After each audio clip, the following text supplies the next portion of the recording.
Graça e paz, irmãos. Abuso. Esta palavra está sendo muito utilizada, está na moda, digamos assim, mas infelizmente ela tem sido usada de forma errada, mal interpretada, usada muitas vezes para acusar pessoas injustamente.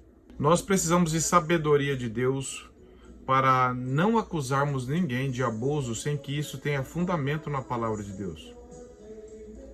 E devemos também, pela graça de Deus, denunciar abusos reais que a Bíblia mesmo condena.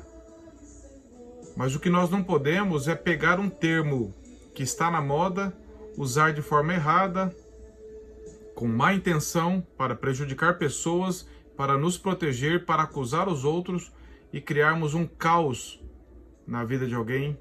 Mas muitas vezes nós cometemos esse pecado de abuso contra o Senhor e não nos damos conta.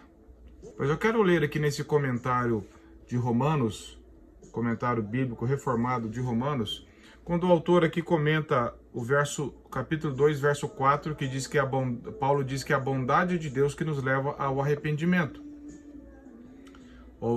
Ele cita Matthew Henry aqui. Matthew Henry diz assim: em todo pecado voluntário há um menosprezo interpretativo da bondade de Deus. Fecha aspas. Ou seja, quando nós pecamos voluntariamente, nós estamos abusando da vontade de Deus. Estamos achando que a bondade de Deus, que na verdade é para nos levar ao arrependimento, interpretamos como se ela nos autorizasse a pecar. Então eu desprezo a bondade de Deus para o fim específico e uso, não, Deus é bondoso, pode pecar. Isso é um abuso da bondade de Deus. E o autor desse livro, ele diz assim, abre aspas, a bondade de Deus é calculada no sentido de conduzir os pecadores ao arrependimento. E o fracasso em não entender esta lição simples é um flagrante exemplo de insensibilidade espiritual que é em si mesma profundamente culpável. 2 Pedro 3,9 e Oséias 11,4.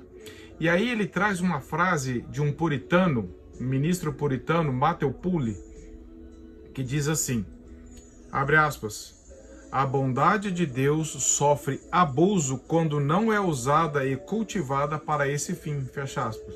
Qual fim? O fim que Paulo está dizendo, de nos levar ao arrependimento e nunca de nos levar ao pecado.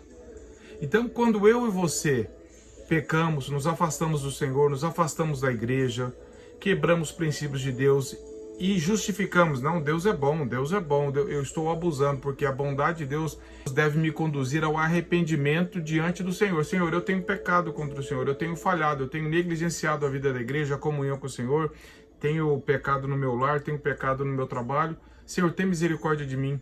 Essa é a utilidade da bondade de Deus. Agora, quando eu uso isso para viver no pecado, então estou abusando da bondade de Deus. Isso é um pecado contra o Senhor. E que o Senhor tenha misericórdia de nós e nos livre desse pecado, como de todos os demais. Que Deus abençoe a sua vida.